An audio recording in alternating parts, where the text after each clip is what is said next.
അവരെന്നോട് പറഞ്ഞു, Kabir get out, സ്കൂളിൽ നിന്ന് വെളിയിറങ്ങുമ്പോൾ എന്നെ ക്ലാസ്സിൽ നിന്ന് നിർദ്ദേശം ഇറക്കി വിട്ടു. ഒരു യൂണിഫോം കീറിപ്പോയതിന്റെ പേരിൽ സമ്പന്ന വർഗത്തിന്റെ ക്രിസ്ത്യാനികളായ കുട്ടികൾ ഇരിക്കുന്ന ബെഞ്ചിൽ നിന്ന് ആ കന്യാസ്ത്രീയായ ടീച്ചർ എന്നെ നിർദ്ദാക്ഷിണ്യം ക്ലാസ്സിൽ നിന്ന് ഇറക്കി വിട്ടു. ഞാൻ പുറകിൽ പോയി എന്റെ ക്ലാസിന്റെ ഭിത്തിയിലേക്ക് ഇങ്ങനെ തല ചേർത്ത് വെച്ച് ഞാൻ പൊട്ടിക്കരഞ്ഞു. എന്റെ കണ്ണിലൂടെ കണ്ണുനീര് തടം തല്ലിയാ തുടങ്ങി. എന്റെ വെള്ള ഷർട്ട് നനഞ്ഞു. 10 മിനിറ്റ് ഇങ്ങനെ ചാരിയിരുന്ന് ഉപേക്ഷിച്ചു പോയ പിതാവിനോടുള്ള അമർഷവും കട്ടപ്പെട്ട് വളർത്തുന്ന അമ്മയോടുള്ള വാത്സല്യവും തീരുമാനമെടുക്കാൻ കഴിയാതെ ഒരു 15 വയസ്സുകാരൻ സ്കൂളിന്റെ മതിലിരുന്ന് കരയുമ്പോൾ 10 വയസ്സ് വീട്ടിൽ ലീഡർ പറഞ്ഞു കയറിയിരിക്കാൻ.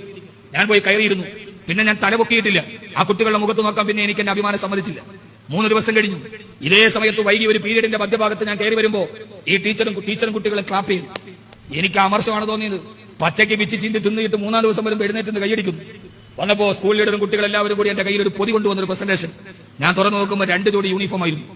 എന്നെ ക്ലാസ്സിന് വെളിയിൽ ഇറക്കി നിർത്തിയിട്ട് എന്റെ ജീവിതത്തിന്റെ ദാരിദ്ര്യം എന്റെ സഹപാഠികളോട് പറഞ്ഞ് എന്റെ ടീച്ചർ അവരുടെ കയ്യിൽ നിന്ന് പൈസ പിരിവിട്ടിട്ട് എനിക്കൊരു യൂണിഫോം ഉണ്ടാക്കി. അതിനാണ് ടീച്ചർ എന്നെ വെളിയിൽ ഇറക്കിയത്. ഞാൻ ആദ്യം പറഞ്ഞാണ് നിങ്ങൾ കേട്ടതെങ്കിൽ നിങ്ങൾക്ക് എന്നോട് വൈരാഗ്യം ഉണ്ടാവും. ഈ സമുദായത്തെ ഭിന്നിപ്പിക്കാൻ അത് മതി. എന്നോട് പറഞ്ഞു, മോനെ ഇനി നീ ഇട്ടുകൊള്ളുക. ആദ്യമായി കീറാത്ത ആദ്യമായി പുതുവസ്ത്രത്തിന്റെ മണമുള്ള ഒരു യൂണിഫോം എന്റെ കയ്യിൽ വെച്ച് തന്നത് ഒരു കന്യാസ്ത്രീയാണ്. ആ ടീച്ചറിന്റെ പേരാണ് സിസ്റ്റർ സിബിയ.